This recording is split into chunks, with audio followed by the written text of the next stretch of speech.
I loved every moment of the episode.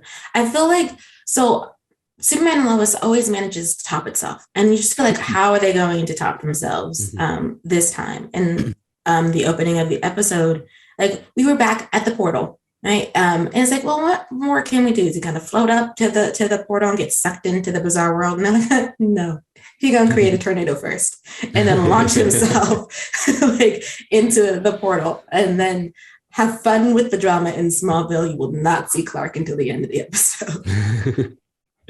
They went all in on the whole like aftermath. And okay, I'll say it now. The only issue I have with the aftermath is that last week's cliffhanger with Lucy Lane was not dealt with at all. And I know the time jump gave it reason, but literally she wasn't mentioned. And I was like, so where is Lucy? Why is Lucy? Why was Lucy not the one who let Ali Alston out of the DO day? Why I know the obvious reason for that is that Jenna wasn't in the episode, but I mean, like we needed slightly more than that, because from a family perspective, we needed to know how they all felt about this betrayal, but she just wasn't talked about. But I mean, I can let that go because the episode itself was so damn good. The Lois struggling to be the mother to these two boys who thought they were adults, great. The Lana stuff, as always, is perfect. Can I just say I would do anything for Lana Lang? I really would. That woman is an icon. That's my mama. Yes, it is. And the it was I think I'm pretty sure it was the ninth episode last season that everyone's like, oh, here's Lana's moment when she agreed to let Clark's mother overtake her body. And now we had Lana's big moment in the ninth episode this season too. And I was just like, in the end, episode 9 Lana every season, because like she just shines. And the Kent family drama was beautiful, but it's just something about my heart belongs to Lana's stuff. And that story was just brilliant. And I'm so excited for where her story's going next.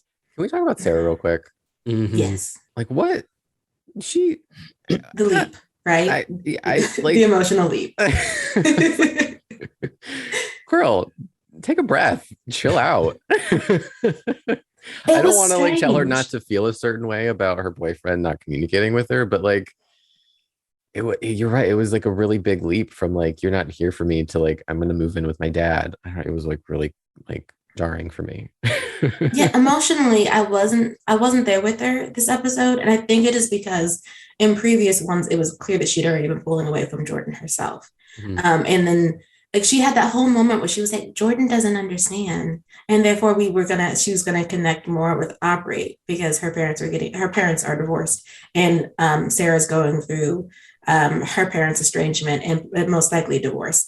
We'll see by the end of the season, but I was like, okay, but now that your mom is like in this big race, and I guess we're at a point where you feel like Jordan could understand, now you're upset that he's not around. And granted, Jordan could have done better, but there was also no communication from her to him about feeling like he wasn't there for her in the way that she needed. I was like, but you said he didn't get it, girl. Last episode, you said he didn't understand. And now this episode, which granted a month has gone by, now this episode, he gets broken up with because he was not there for you, even though he doesn't understand what you're going through. And I felt bad because his dad is missing and he can't even say it. Yeah, he was like trying to sort of explain it, but she was already like, no, I'm done. I was like he has stuff going on too. Yeah, or she could have asked him if it was classified, considering who his parents are. And who his grandfather is. Like she could have, because he said, I can't really tell you. And she thought like he was just, and he is hiding things from her, but like, girl, he could not be able to tell you because it's classified and he only has privileged information because of his family. Yeah, it's need to know basis. Yes, and you don't need to know. Yeah, I didn't appreciate that kind of like, it's not even, you would say it's a swerve, but it wasn't that much of a swerve because we always said how Superman always kind of subverts your expectations. And unfortunately, I kind of seen this one coming. It kind of hit all the tropes here. And I feel like it relied on those tropes to do the work, because at the end of the day, I get why she felt that, but I didn't see all of that on screen, because even from the three of us who usually see Sarah's perspective over Jordan's, I was like, I couldn't really side with her on this, because the distance has been between the two of them since she returned from the camp, and it was on her side. And then I seen a lot of dialogue online about how people said she was the one who cheated on him by kissing Aubrey and then allowed that distance to remain and then wanted him to be besties with her as well. And it's like, how many hoops do you want him to jump through here? And I get that he could have jumped through some of them, maybe not all of them, but I feel like she wanted a lot from him and expected a lot from him. And like you said, didn't stop to think what's going on in his life. And I feel like that let the relationship down, because we were kind of invested in season one because the two of them felt like these odd ones out in their own family and they both got each other. So it's quite I know conflict has to come from somewhere, but it's quite disappointing that they created this kind of conflict and that she can't see him the way she used to anymore when she's partially responsible for the distance to begin with. Yeah, I don't know. Like, what does she think he was doing? Like, the boy doesn't have any friends besides her and his brother. Like, what does he do? What do you think he's up to? He's not cheating on you. I Yeah. don't know. I think so. If I were to be fair, writing wise, and perhaps they will make this more apparent if this is a decision that they're making, is that Sarah doesn't realize that she's a lot like her father. Kyle needs a lot. And he doesn't actually always reciprocate a lot. It's something that he admitted to. Sarah needs a lot. And she is very strong, and she is very about sticking up for herself and being there for her family. And she's like, what are they, 15 or 16? So I get sort of the emotional upheaval, but like Kyle, she doesn't often like look beyond herself. When it comes to her needs, that's what she goes to go get. So like then you have Kyle reassuring her about how like Jordan's an idiot if he can't be there for you. And it's like, but she's not even asking Jordan like what's going on with him. She knows that they both have emotional issues.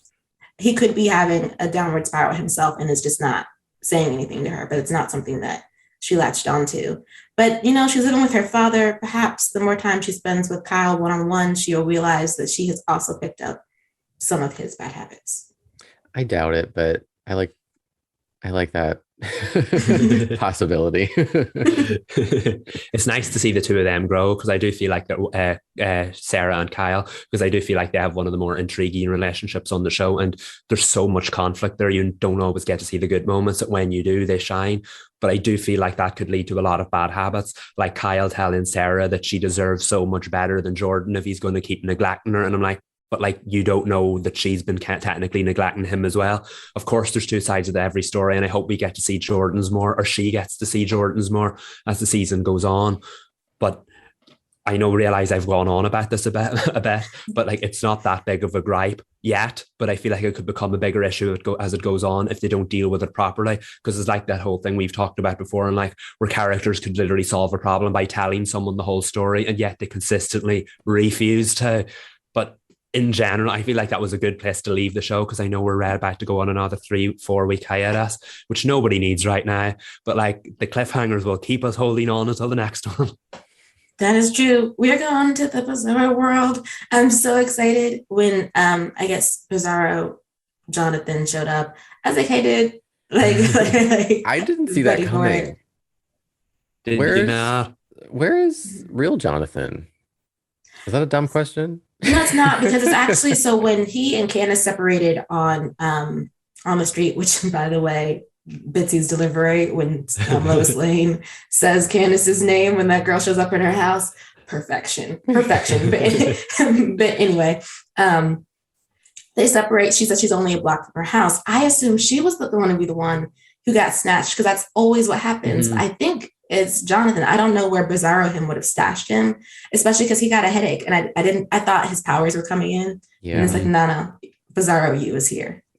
Yeah, because didn't Clark get the headaches when Bizarro him was there? So it figures, but it's been so long and they've handled it so well. I never once thought, oh, hold on a minute, this is what's happening. I did figure when the set photos came out a few weeks ago of Superboy Jonathan that it was a different Jonathan, because he appeared on set with Tyler, who had the ripped cape. So I was like, okay, is that Bizarro Superman? Is Superman in Bizarro's world? So I figured that was going to be Bizarro Jonathan, but I never once expected him to show up on Earth Prime. I didn't expect to see that at all. So that was a good place to leave things. Particularly now that Superman's not there. And I know next week, I think, or the next episode in 3 weeks, 4 weeks time, we're going to learn the other side of the story of what Clark has been up to all this time in the Bizarro world. But it's just in general, I'm really, really looking forward to seeing what comes next, because you thought when Bizarro died, the season kind of stayed in the same place for some time. So now that we're going back into those versions of the characters and we put Ali Austin on the back burner for a little while, we can deal with some of the more like supernatural stuff. I'm really excited to see what kind of role Bizarro Jonathan plays on Earth Prime. Same. What I love about the take for the Bizarro world is because like we stepped right out of Hot Topic. I don't know why they all look like that, but they do, and I'm living for it. And I'm also interested to see why Bizarro's face is messed up, because when you see the promo, he looks exactly like Clark.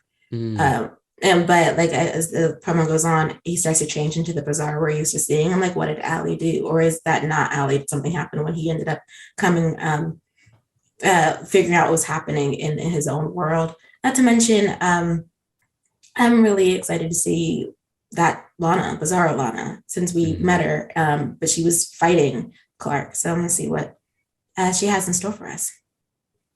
Going to be so interesting seeing things on the other side of the reflection.